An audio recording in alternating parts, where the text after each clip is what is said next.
Namaste, pranams to everyone. Hardha Swagatam to this session of Sri Lalita Sahasranama chanting. We will start with the Guru Vandanam. Gurureva gate gurumeva bhaje gurunaiva sahasmi namo gurave na gurof paramam shishurasmi guroho matirasti gurau mama pahi guru. Once again, a warm welcome to all the attendees and my pranams to everyone. Let us start today's session with a small spending few minutes on meditating upon Lalita Parameshwari.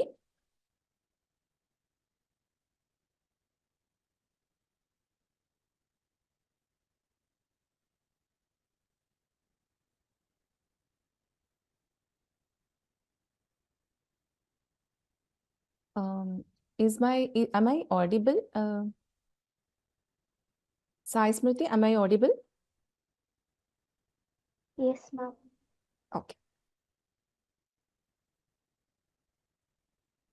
I will chant all the Dhyana shlokas and we will do a revision from 1 to 4 and then I will teach the new verses. Shrimatri Namaha. Sindurarunavigrahan trinayanam manikya-maulispurat taranayakashekharam smitamukhimapinavakshoruham panibhyamalipurnaratnachashakam raktotpalam bibhratim सौम्यां रत्नघटस्थरक्तचरणां ध्यायेत् परामम्बिकाम्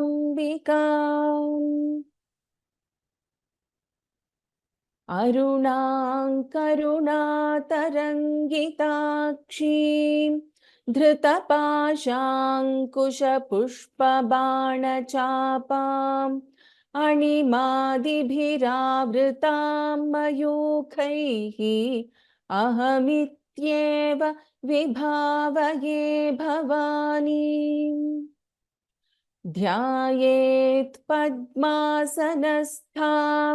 विकसितवदनां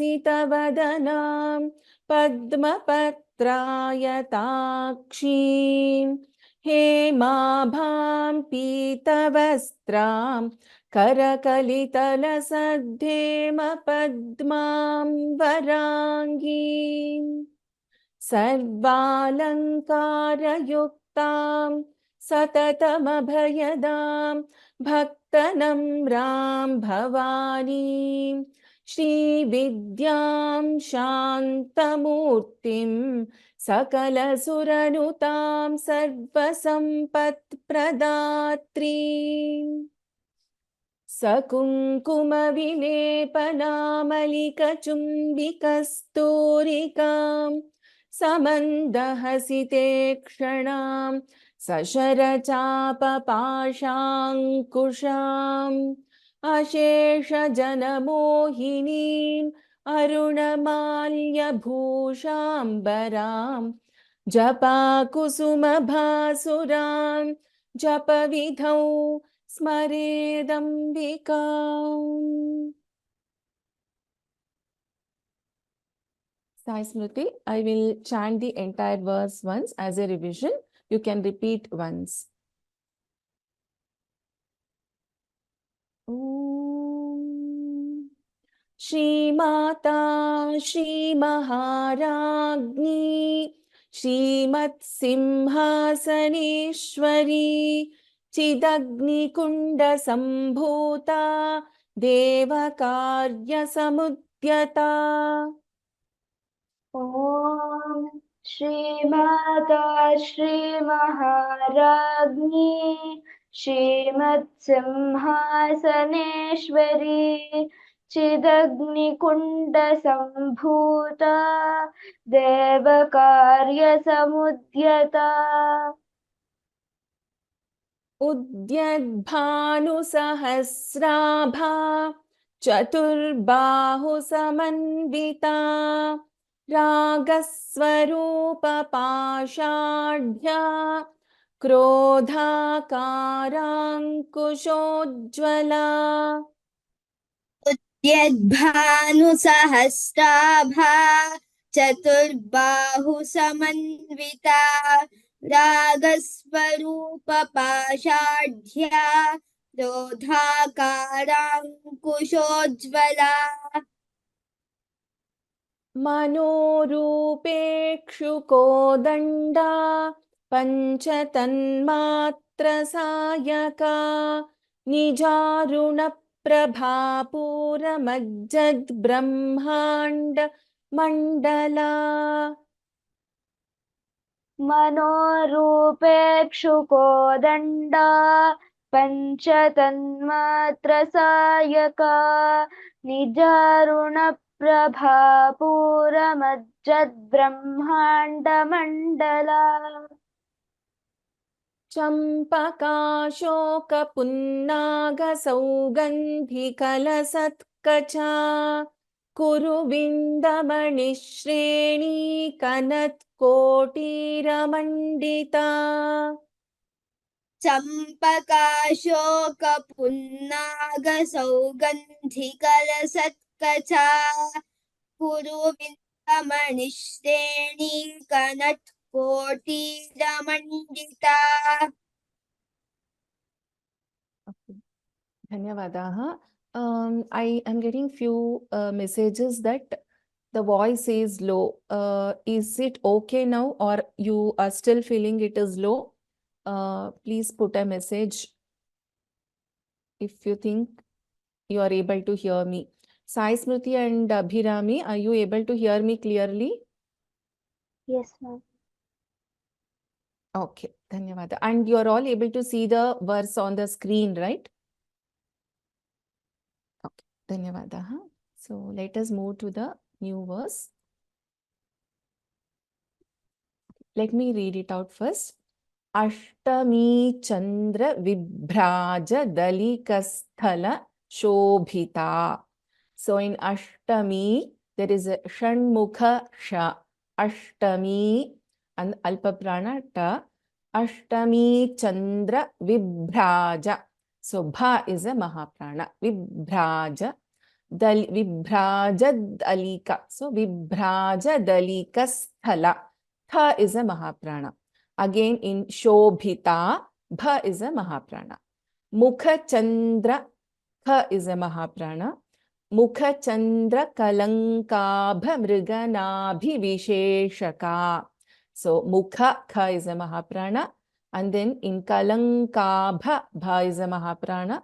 Mriganabhi, Bha is a Mahaprana. Visheshaka. So we have a Alpa Prana Sha. And we also have a we have a Shan, not Alpa Prana, Kshamyata. We have Shankara Sha and we have a Shanmukha Sha. There is a difference between this Sha and Sha. Sha here as in Shiva Shankara. The next Sha is Shanmukha Sha. So there is Visheshaka. Sai Smriti, you can repeat after I chant.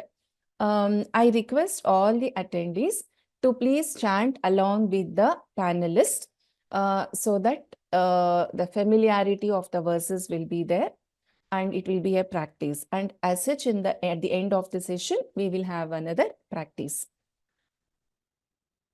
And as I was telling in the previous classes, previous sessions, these are like, this, like for example, the first line is a single name, one name of Devi. So it's good to chant without taking a pause in between anywhere these verses. For learning's sake, currently, I will break this in multiple places and teach. But however, we have to chant this entire line together. Ashtami Chandra Ashtami Chandra Ashtami Chandra विभ्राजदलिकस्थल विभ्राजदलिकस्थल विभ्राजदलिकस्थल Sobhita Sobhita Sobhita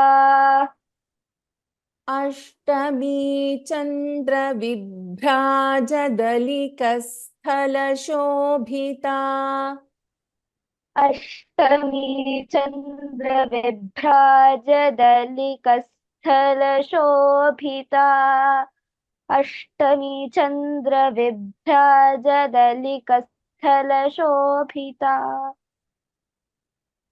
Okay. So, it is initially it will be little difficult to hold the breath and chant it together, but it comes out of practice. And if you go too slow, also you might find it difficult to chant it in one breath. So I'll chant again, Sai Smriti, repeat twice. Ashtami Chandra Vibhrajadalika Sthala Shobhita. Ashtami Chandra विभ्राजदलिकस्थल Sobhita Ashtami Chandra विभ्राजदलिकस्थल Sobhita मुखचन्द्र मुखचन्द्र मुखचन्द्र कलङ्काभ कलङ्काभ कलङ्काभ मृगनाभि मृगनाभि मृगनाभि विशेषका विशेषका विशेषका मुखचन्द्रकलङ्काभ मृगनाभिविशेषका मुखचन्द्रकलङ्काभमृगनाभिविशेषका मुखचन्द्रकलङ्काभमृगनाभिविशेषका. There is a request from few attendees regarding the first line. So I'll repeat, I will read it once again so that the letters are clear. Ashtami Chandra Vibhraja Dalikasthala Shobhita. So here we have Ashtami Sha as in Shanmukha Sha. So if you remember the Avargiya Vyanjanani, we had Yara, Lava and Sha, Sha, Sa, Ha. So the first Sha is a Shiva Sha and second one is a Shanmukha Sha. So we have Ashtami and the Ta here is Alpa Prana Ta. Ashtami Chandra Vibhraja Mahaprana Bha. Bha. Okay. And then Vibhraja Dalikasthala. Tha is a Mahaprana. Again in Shobhita, Bha is a Mahaprana. Second line, Mukha, Kha is a Mahaprana. Chandra Kalankabha, Bha is a Mahaprana. Mriganabhi, Bha is a Mahaprana. Visheshaka, we have Shiva, Sha and Shanmukha, Sha. Ashtami Chandra Vibhraja Dalikasthala Shobhita.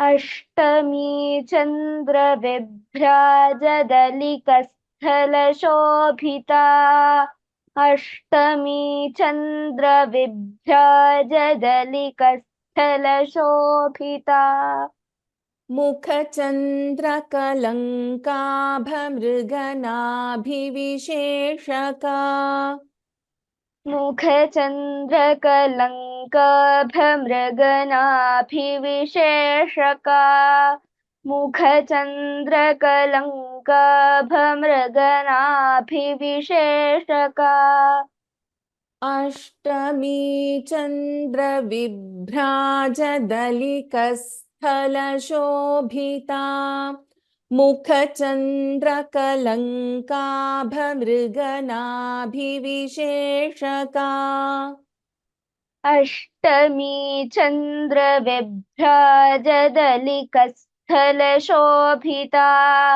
मुखचन्द्रकलङ्काभमृगनाभिविशेषका अष्टमी चन्द्रविभ्राजदलिकस्थलशोभिता मुखचन्द्रकलङ्काभमृगनाभिविशेषका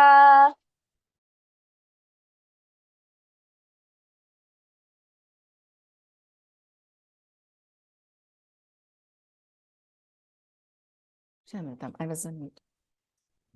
ವದನಸ್ಮರ ಮಾಂಗಲ್ಯ ಗೃಹತೋರಣ ಚಿಲ್ಲಿಕಾ. ವದನಸ್ಮರ, there is s and ma. ವದನಸ್ಮರ ಮಾಂಗಲ್ಯ ಗೃಹತೋರಣ ಚಿಲ್ಲಿಕಾ. So la, if you see, we have a la and la. So chillika. Vaktra Lakshmi. Vaktra, in Vaktra we have k and t and r.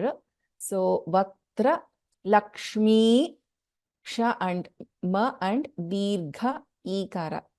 So Lakshmi Parivaha Chalan Meenabha. So in Meenabha, bha is a Mahaprana. Lochana. Vadanasmara Mangalya Gruhatorana Chillika. Vaktra Lakshmi Parivaha Chalan Meenabha Lochana. Abhirami, you can chant after me. Vadanasmara वदनस्मर वदनस्मर Mangalya माङ्गल्य माङ्गल्य Gruhatorana Chillika. गृहतोरणचिल्लिका गृहतोरणचिल्लिका Vadanasmara Mangalya Gruhatorana Chillika. वदनस्मर माङ्गल्य गृहतोरणचिल्लिका वदनस्मर माङ्गल्य गृहतोरणचिल्लिका Vaktra Lakshmi वक्त्रलक्ष्मी वक्त्रलक्ष्मी Parivaha परिवाह परिवाह Chalan Meenabhalochana. चलन्मीनाभलोचना चलन्मीनाभलोचना Vaktra Lakshmi Parivaha Chalan Meenabhalochana. वक्त्रलक्ष्मी परिवाह चलन्मीनाभलोचना वक्त्रलक्ष्मी परिवाह चलन्मीनाभलोचना Vadanasmara Mangalya Gruhatorana Chillika. स्मर माङ्गल्य गृहतोरणचिल्लिका वदन स्मर माङ्गल्य गृहतोरणचिल्लिका Vaktra Lakshmi Parivaha Chalan Meenabhalochana. Lakshmi परिवाह चलन्मीनाभलोचना वक्त्रलक्ष्मी परिवाह चलन्मीनाभलोचना Now the complete verse. Vadanasmara Mangalya Gruhatorana Chillika. Vaktra Lakshmi Parivaha Chalan Meenabhalochana. वदन स्मर माङ्गल्य गृहतोरणचिल्लिका वक्त्रलक्ष्मी परिवाहचलन्मीनाभलोचना वदनस्मरमाङ्गल्यगृहतोरणचिल्लिका वक्त्रलक्ष्मी परिवाहचलन्मीनाभलोचना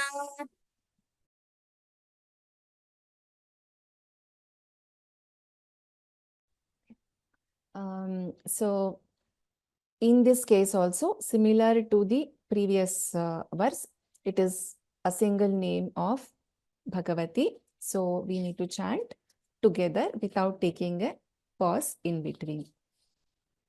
So let us move to the next verse. Navachampaka Pushpabha. In Navachampaka Pushpabha, as you are noticing, Sha is there. This is Shanmukha Sha. And we have Mahaprana Bha in Pushpabha. Nasa Danda. So in Danda, it is Na. Ta, tha, da, dha, na. Fifth letter of Tavarga. Usually we get confused with Na and Na. So this is Na. Virajita. Tarakanti. Tiraskari. Nasabharana. Bha is a Mahaprana. Bhasura. Again, Bha is a Mahaprana. Akshara. Bha and Bha. Navachampaka Pushpabha Nasa Danda Virajita. Tarakanti Tiraskari Nasabharana Bhasura. Sai Smriti. Navachampaka Pushpabha. नवचम्पकपुष्पाभ नवचम्पकपुष्पाभ Nasa Danda Virajita. नासादण्डविराजिता नासादण्डविराजिता Navachampaka Pushpabha Nasa Danda Virajita. नवचम्पकपुष्पाभनासादण्डविवर्जिता नवचम्पकपुष्पाभनासादण्डविवर्जिता Nasa Danda Virajita. नासादण्डविराजिता नासादण्डविराजिता. We'll chant the first line again. Navachampaka Pushpabha Nasa Danda Virajita. नवचम्पकपुष्पाभनासादण्डविराजिता नवचम्पकपुष्पाभनासादण्डविराजिता Tarakanti Tiraskari. ताराकान्तितिरस्कारि ताराकान्तितिरस्कारि Nasabharana Bhasura. नासाभरणभासुरा नासाभरणभासुरा Tarakanti Tiraskari Nasabharana Bhasura. ताराकान्तितिरस्कारि नासाभरणभासुरा ताराकान्तितिरस्कारि नासाभरणभासुरा Navachampaka Pushpabha Nasa Danda Virajita. नवचम्पकपुष्पाभनासादण्डविराजिता नवचम्पकपुष्पाभनासादण्डविराजिता Tarakanti Tiraskari Nasabharana Bhasura. ताराकान्तितिरस्कारिणा साभरणभासुरा ताराकान्तितिरस्कारिणा साभरणभासुरा. We'll chant the entire verse again. नवचम्पकपुष्पाभना दण्डविराजिता ताराकान्तितिरस्कारिणा साभरणभासुरा. नवचम्पकपुष्पाभना सा दण्डविराजिता ताराकान्तितिरस्कारिणा साभरणभासुरा. नवचम्पकपुष्पाभना सा दण्डविराजिता ताराकान्तितिरस्कारिणा साभरणभासुरा. Uttamam. So almost the first 100 verses in Lalita Sahasranamam is going to be, the first and second padam will be one name. Long names will be there. So if we learn the almost first 100 names like this, the rest of the Sahasranamam is is going to be easy for you. So this is the initial part is bit, I don't say it's very difficult, but it's little longer names. So let us move to the next one. Kadamba Manjari. In Kadamba Manjari, we have Kadamba Ma, Pa, Pa, Ba, Bha, Ma, Kadamba and Alpa Prana Ba. Manjari, if you see, we have Ja and the fifth letter of Javarga, Chavarga. Cha, Cha, Ja, Ja, Nya. Kadamba Manjari, Klipta, Klipta, Karna, this is Lu. It is not La, it is Lu. Klipta, Karna, Pura, Manohara. Kadamba Manjari, Klipta, Karna, Pura, Manohara. Tatanka, Yugali, Bhuta. Bha is a Mahaprana. Tatanka Yugali Bhuta Tapanodupa. Da is an Alpa Prana Da here. Tapanodupa Mandala. Again, ta tha da dha na. This is na. Kadamba Manjari Klipta Karnapura Manohara. Tatanka Yugali Bhuta Tapanodupa Mandala. Kadamba Manjari.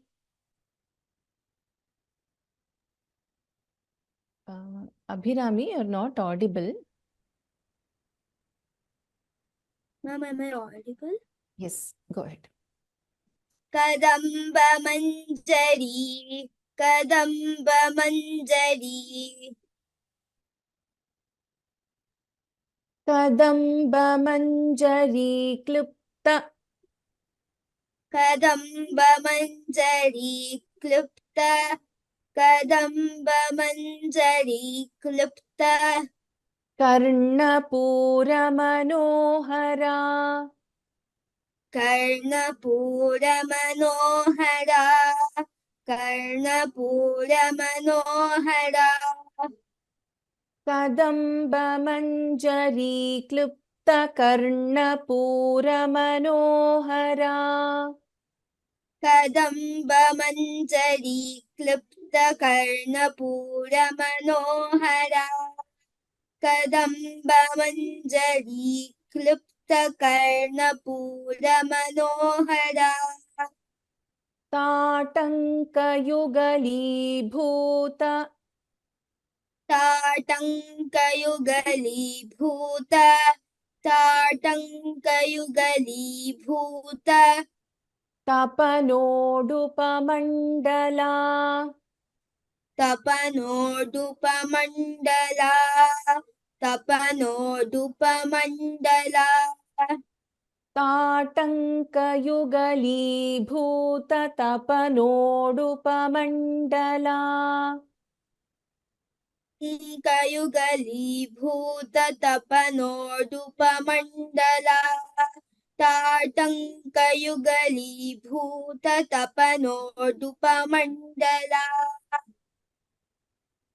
कदम्बमञ्जरी क्लुप्तकर्णपूरमनोहरा ताटङ्कयुगलीभूततपनोडुपमण्डला कदम्बमञ्जरी क्लुप्तकर्णपूरमनोहरा ताटङ्कयुगलीभूततपनोडुपमण्डला कदम्बमञ्जरी क्लुप्तकर्णपूरमनोहरा ताटङ्कयुगलीभूततपनोडुपमण्डला.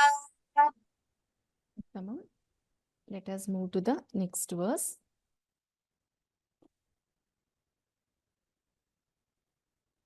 Padma. So here we have the and ma.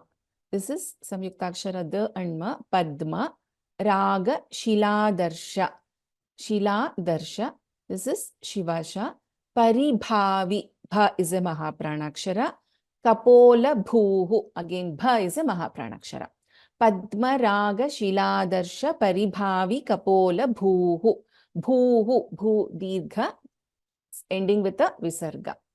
Navavidruma Bimbashrinyakari. So Navavidruma Bimbashrinyakari Radanachada. So in Radanachada we have Alpaprana Cha as well as Mahaprana Cha. Cha and Cha. Padmaraga Shiladarsha Paribhavi Kapola Bhuhu Navavidruma Bimbashrinyakari Radanachada. Padmaraga. Padmaraga, Padmaraga, Shiladarsha. Shiladarsha, Shiladarsha, Paribhavika Pola Bhuhu. Paribhavika Pola Bhuhu, Paribhavika Pola Bhuhu. Padmaraga Shiladarsha Paribhavika Pola Bhuhu. Padmaraga Shiladarsha Paribhavika Pola Bhuhu. Padmaraga Shiladarsha Paribhavika Pola Bhuhu. Navavidruma. Navavidruma, Navavidruma, Bimbashrinyakari. Bimbashrinyakari, Bimbashrinyakari, Radanachada. Radanachada, Radanachada, Navavidruma Bimbashrinyakari Radanachada. Navavidruma Bimbashrinyakari Radanachada, Navavidruma Bimbashrinyakari Radanachada. Padmaraga Shiladarsha Paribhavika Pola Bhuhu Navavidruma Bimbashrinyakari Radanachada. Padmaraga Shiladarsha Paribhavika Pola Bhuhu Navavidruma Bimbashrinyakari Radanachada. Padmaraga Shiladarsha Paribhavika Pola Bhuhu Navavidruma Bimbashrinyakari Radanachada. Let us move to the 10th verse. After that, I will take a minute to answer some of the questions. Shuddha Vidyankurakara Dvija Pankti Dvayojjvala. Shuddha, we have the and the. Shuddha Vidya, we have the and ya. Vidya. Shuddha Vidyankurakara Dvija Pankti, the and va, Dvija Pankti. This is, we have the fifth letter of Kavarga, we have Ka, and then we also have Tha. Pankti, Dvayojvala, the and va. Dvayojvala, Janja, Dvayojvala, Shuddha Vidyankuraakarat Dvija Pankti Dvayojvala, Karpura Vitika Moda Samakarshi. We have Shanmukha Sha, Digantara, Digantara. Shuddha Vidyankuraakara. Shuddha Vidyankuraakara. Shuddha Vidyankuraakara. Dvija Pankti Dvayojvala. Dvija Pankti Dvayojvala. Dvija Pankti Dvayojvala. Shuddha Vidyankuraakara Dvija Pankti Dvayojvala. Shuddha Vidyankuraakara Dvija Pankti Dvayojvala. Shuddha Vidyankuraakara Dvija Pankti Dvayojvala. Karpura Vitika Moda. Puravitika Moda. Karpuravitika Moda. Samakarshi Digantara. Samakarshi Digantara. Samakarshi Digantara. Karpura Vitika Moda Samakarshi Digantara. Puravitika Moda Samakarshi Digantara. Karpuravitika Moda Samakarshi Digantara. Shuddha Vidyankuraakara Dvija Pankti Dvayojvala. Karpura Vitika Moda Samakarshi Digantara. Shuddha Vidyankuraakara Dvija Pankti Dvayojvala. Karpuravitika Moda Samakarshi Digantara. Shuddha Vidyankuraakara Dvija Pankti Dvayojvala. Karpuravitika Moda Samakarshi Digantara. So let's just look at some of the questions which was there from the previous class also. There was a question regarding the meanings, as I had earlier mentioned in the first class. This course, this chanting course is focusing on learning the Lalita Sahasranama Stotram chanting with correct pronunciation as far as possible. So we will not be focusing on the meanings. However, the meanings has been given on the screen for your reference. And there was a question regarding, let me go to the respective,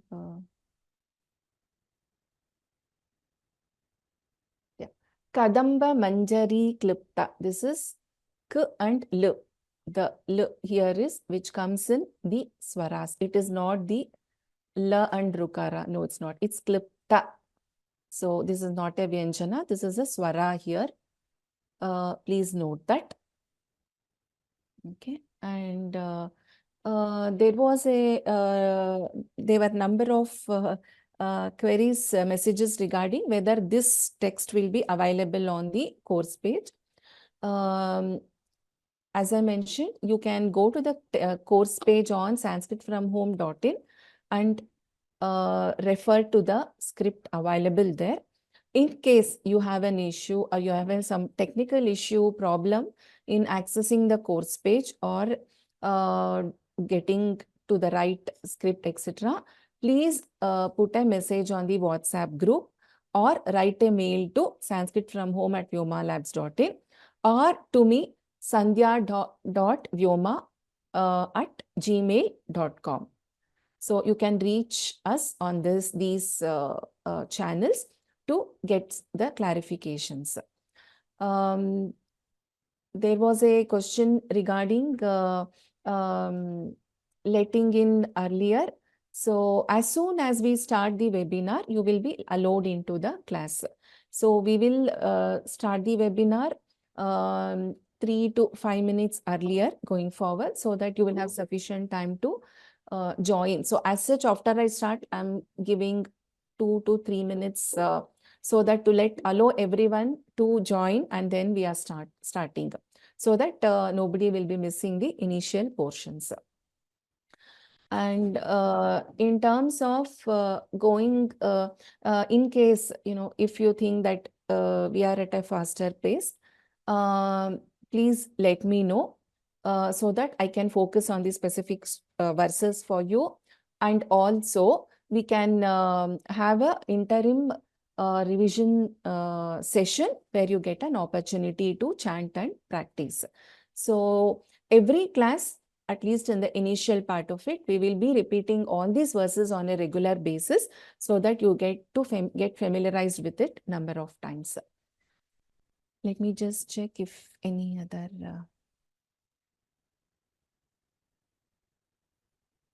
Okay. Mahadevan Mahodaya wants to chant the 10th shloka, first line again. Sai Smriti, can you chant the first shloka again? Shuddha Vidyankurakara Dvija Pankti. Can you chant this line? Shuddha Vidyankurakara Dvija Pankti Dvayojvala. Complete it. Karpura-Veetika Moda-Samakarshi-Digantara. Okay. So it's Samakarshi Digantara. So there is no Dvitvam happening here. Samakarshi Digantara.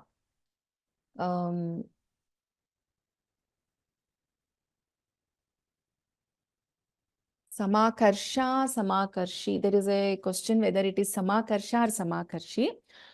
It is Samakarshi, as you are seeing on the screen. There are certain texts with some Patha Veda happening. So there will be some, you could find in some scripts, you might have your regional scripts or some other scripts which might have a slightly different letters or wordings. However, this is what we are following, which has been reviewed by the linguists. So Karpura Veetika Moda Samakarshi. So some text, as I think it is Surya Narayana Murthy Mahodaya is pointing out, might have Samakarsha, but this is the correct one that we would be following. So Anita Bhagini is asking, today is my first class, how can I cover? So there is a YouTube recording already uploaded, wherein you have all the last 3 classes recording available, including the first class where we did the pronunciation basic rules. So you can refer to that, Anita Bhagini. And also you can access the content on the course page of Sanskrit from home.in. Do we need Diksha to chant Lalita Sahasranama? So basically, any Sahasranama Stotram needs to be learned, or for that matter, any Stotra mantra. It's always good to learn from a guru who has chanted it multiple times, etc., and who has been chanting this for a while. So now that you are attending this class, you can start chanting the Lalita Sahasranama Stotram. There is a question from, there's no name, so I'm just answering this anonymous attendee. Okay, Dvija Pankti spelling explanation. Dvija Pankti is, it's the and va with a hrasva e is there. So the, va and e. So Dvija. Okay, so Dvija Pankti. Pankti pa, after that we have the fifth letter, the Anunasika letter of Kavarga. And then we have Kanda. So the way we pronounce this is Shuddha Vidyankurakara Dvija Pankti Dvayojwala. This is how we pronounce. So link to WhatsApp group, we will send it again. So this course is focusing only on Lalita Sahasranamam. So there is a question regarding Narayaniyam. There is a separate course which has recently got concluded for Narayaniyam. So you could go through the recordings for that. It is all available on the Sanskrit from Home YouTube channel. Will we have the full Parayanam? Yes, we will have a full Parayanam recording available at the end of the course. Meanings currently are not available in Telugu. There's a question regarding the meanings in Telugu. So no, currently the meanings are provided only in English here. Okay. I will send out my mail ID on the chat to everyone. So please take note. So in case if you are not able to get any answers to your queries, or if you are having any difficulties, you can write to me in addition to Sanskrit from Home at vyomalabs.in. I'm just typing out my mail ID.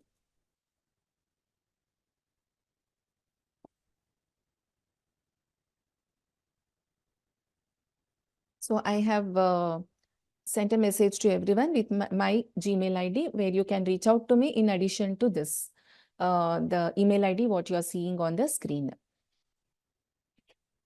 So most of the questions are related to this.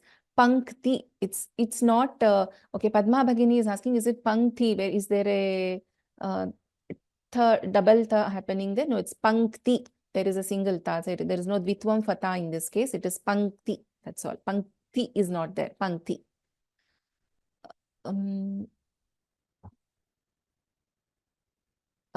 So generally, we chant, when do we chant this? There is a repeated question on this in every batch which comes out. When do we chant this? We chant this either in the morning or in the evening.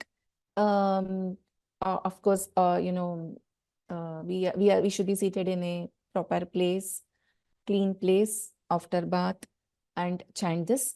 Or evening while you do the Deepa Prajwalanam, you can chant it. You can chant at other times also, in the afternoons also.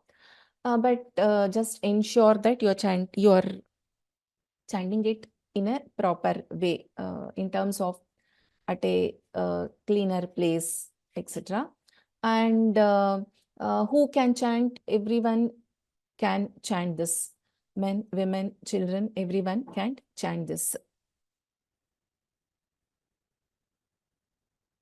I see that there are many people who have joined today newly. So I request all the new joinees to kindly go through the first class recording, which gives you which helps you with the basic pronunciation aspects so that it is easier to understand.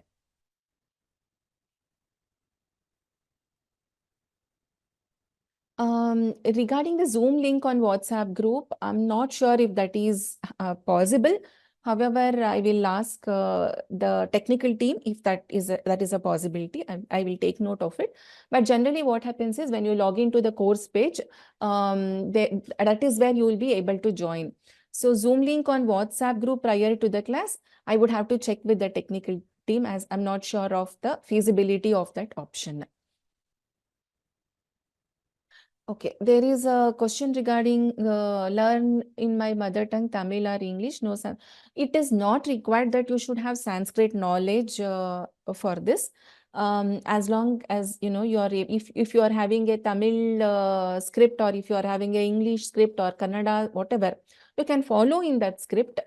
And it's what we want you to understand is the pronunciation aspect, whichever script, because most of the Indian languages, the regional languages, follow the similar pronunciation aspects with as Sanskritam. However, you know, if we would like to understand the meaning, or if we would like to achieve that perfection in pronunciation, it is good to learn Sanskrit. I would encourage you to go ahead and learn Sanskrit. but it is not a important prerequisite for learning Lalita Sahasranama Stotram. You could still follow the script in your regional language. There could be some Pata Bheda which we could, you could understand when you attend the classes as it goes by. So with this, I want to request the attendees to raise hands for practice, because otherwise I'll not be able to cover many people. There are some questions regarding Ditvam. I'm not currently answering questions regarding Ditvam because right now we need to focus on basic rules of pronunciation, and then you will be able to understand Ditvam better. So I will cover Ditvam at a later stage in the upcoming classes. So till then, please listen to the way I chant, and you can follow the same as I chant and the panelists chant, because there are different rules related to Dvitvam. So which will be, the first few classes would not be appropriate to cover the Dvitvam rules. So I would cover that in the upcoming classes. As of now, please carefully listen to the way we are chanting. Okay. Let me call out the names of the people. I will start from the first verse.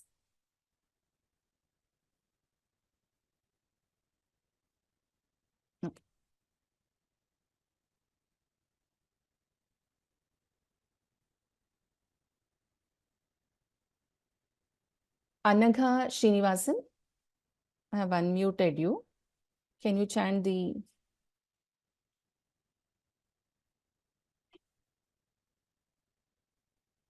Anagha Srinivasan, I have unmuted you. Bhagini. Can you chant the first verse? Bhagini. Hayagriva uvacha Om Shrimata Shri Maharagni Shrimat Simhasaneshwari Chitagni Kunda Sambhuta Deva Karya Samudyata. Uttamam Anagha. Very good.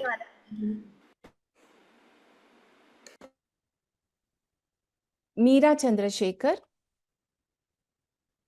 I have unmuted you, Bhagini. Ram Ram Ram. Ram Ram Ram.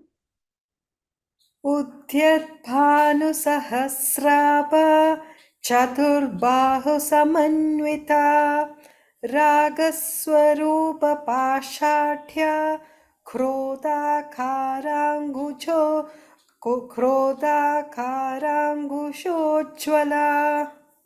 Okay, so you just listen carefully to the way I'm chanting. It was well chanted. Some smaller things that you need to observe. Udyadbhanu Sahasrabha. So this is a Mahaprana Bha. Okay, can you repeat? Udyadbhanu Sahasrabha. 1 minute. So in Udyad, there is an Alpa Pranada and Udyad. There is no Mahaprana here. In Udyad, Alpa Pranada and Mahaprana Bha. Okay. So Udyad Bhanu. Udyad Bhanu Sahasrabha. Udyad Bhanu Sahasrabha. Okay. In the third line, okay, here, Ragaswarupa Pashadhya. This is a plain Sha. No stress required in this Sha. Okay. Can I chant? Yes, please. Ragaswarupa Pashadhya. Very good. Uttamam. Krodha Karankushojjvala. Krodha Karankushojjvala. Dhanyavadaha. Dhanyavada. So just remember this Udya, it is Alpa Pranada. Okay, you should not say Udya. No, it is Udya. That's all. Udyad. Sure. Thank you, Bhagini. Let me call out Pushpa BS. Namaste Bhagini. Bhanu Sahasrabha. Can you chant the third verse, please? Alpa Pranaka, Mahaprana. Namaste Bhagini. Namaste. Namaste, Pushpa Bhagini. Can you chant this third? Yes. Yeah, sure. Manorupekshu Kodanda Panchatanmatra Sayaka Nijaruna प्रभापूर मज्जद्ब्रह्माण्डमण्डला. We will try chanting without a pause, okay? Nijaruna Prabhapura Brahmanda. Can you try? निजारुण प्रभापूर मज्ज. Can't hear you. Hello, Now I can is it hear. okay? I could Is not. it I could not hear you in between. Can you chant again? okay? From the beginning, मनोरूपेक्षु कोदण्डा पञ्चतन्मात्र Sayaka निजारुण प्रभापूर मज्जद्ब्रह्माण्डमण्डला. Correct. So we should not take a pause in this second line. First Dhanyavad. line we can take a pause, no? Yes, yes. Manorupekshu Kodanda is one name and it is the first padam. If you see 1, 2, 3, 4, 5, 6, 7, 8 letters. Okay. This is all in Vishnu Chandas. So we can take a pause after Manorupekshu Kodanda. Kodanda. Second line, for second line, full line we have to chant. Yes. Yes. Yeah, thank you. Thank you. Dhanyavadaha. Sudiksha in. I have unmuted you. Can you try this? Yes, ma'am.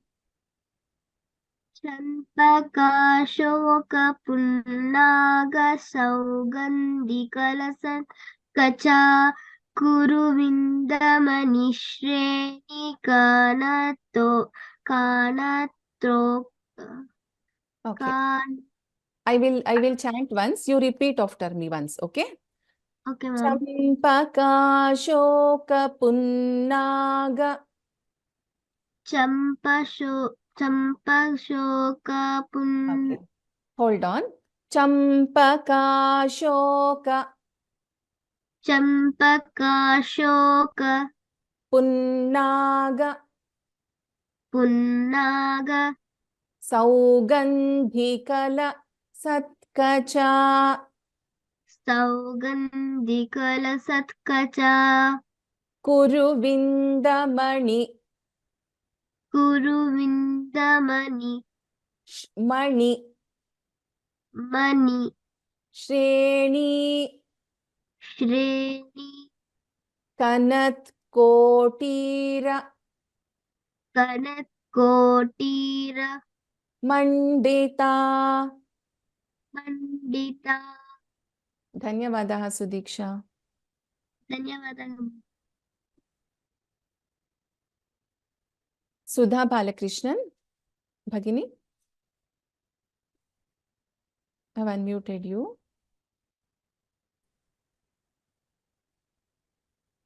Ashtami Chandra विभ्राज दलिकस्थलशोभिता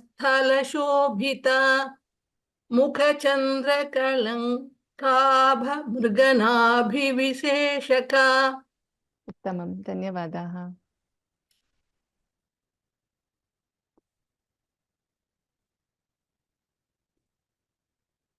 Leela Madhavi.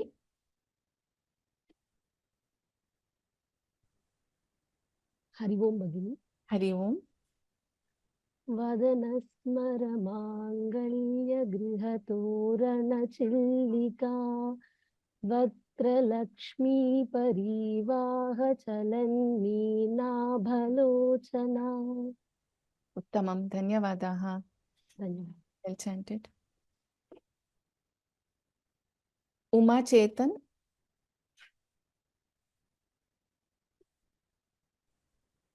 Uma Chetan Bhagini, I've unmuted you. Hari ओम भगिनी. Hari Om. नवचंपक पुष्पाभनासा दण्डविराजिता ताराकान्ति तिरस्कारिणासा भरणभासुरा. Uttamam. धन्यवाद. Gayatri Balasubramanyam.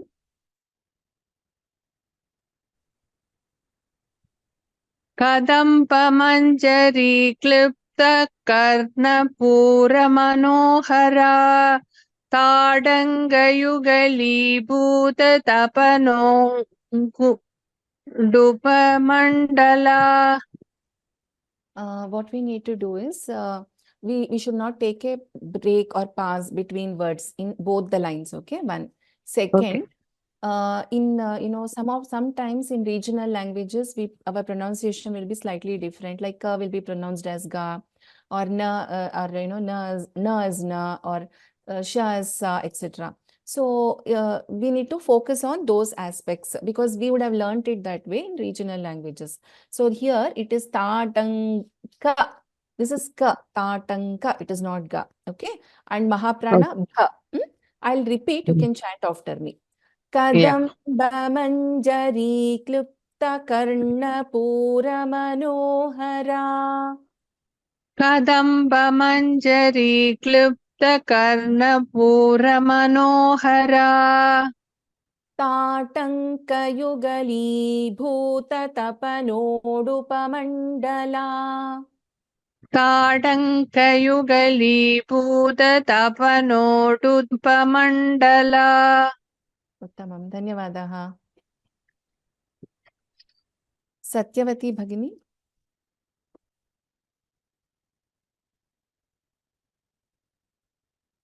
Satyavati Bhagini, I've unmuted you. Am I audible? Yes.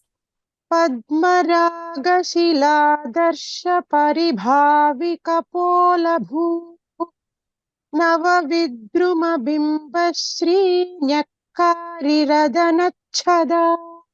Uttamam. Dhanyavadaha. Thank you very much. Aprameya Thank you. Mahodaya. I have unmuted you. Aprameya.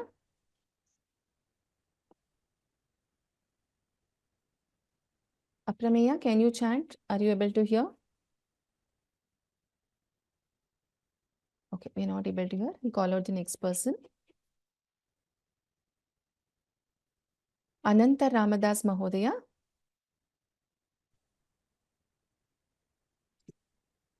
Can you hear me, Bhagini? Yes, I can hear.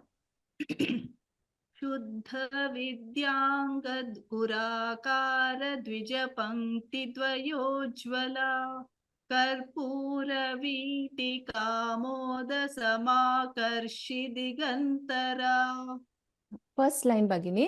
I will chant once. You repeat after me, okay? Okay. Shuddha Vidyankurakara Dvija Pankti Dvayojjvala. शुद्ध विद्यांकुराकार द्विज पंक्ति द्वयोज्वला. Again, I will chant. So here you focus on the after Shuddha Vidyankurakara. Okay? Okay. Shuddha Vidyankurakara Dvija Pankti Dvayojjvala. शुद्ध विद्यांकुराकार द्विज पंक्ति द्वयोज्वला. Fine. Dhanyavadaha, Bhagini. धन्यवादः भगिनी. We'll call out one more person. Panikumar Mahodaya. Namaskaram. Namaskaram. Can you try this Kadamba Manjari?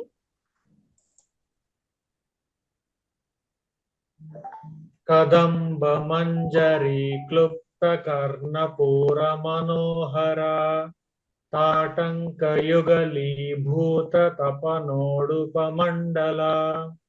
Tamam. Dhanyavadaha Mahodaya. So here we will end the class. There are still lots and lots of questions. I will, after the class, I'll try to take note and try to cover it. Okay. So there are some questions regarding things like, Radhanachada, Dasanachada, Dashanachada. So what I suggest is for the questions related to the, Patha Beda, that is, in some texts you might have it differently. My humble request to all of you is to follow the script, what you are seeing on the screen. So if you see any difference from the book or script that you are following, please correct it there because this has been verified by the linguistic team at Vyoma. And so we'll, as far as possible, we will try to stick to the script that we are seeing on the screen. So if there is a difference in your book, please take note of it and correct it. Okay. So rest of the questions we will see in the next class. With this, let us do the Mangalam. Sarvamangalamangallye Shive Sarvarthasadhike Sharanye Triambake Devi Narayani Namostute. My pranams to all of you who are attending this. Dhanyavadaha.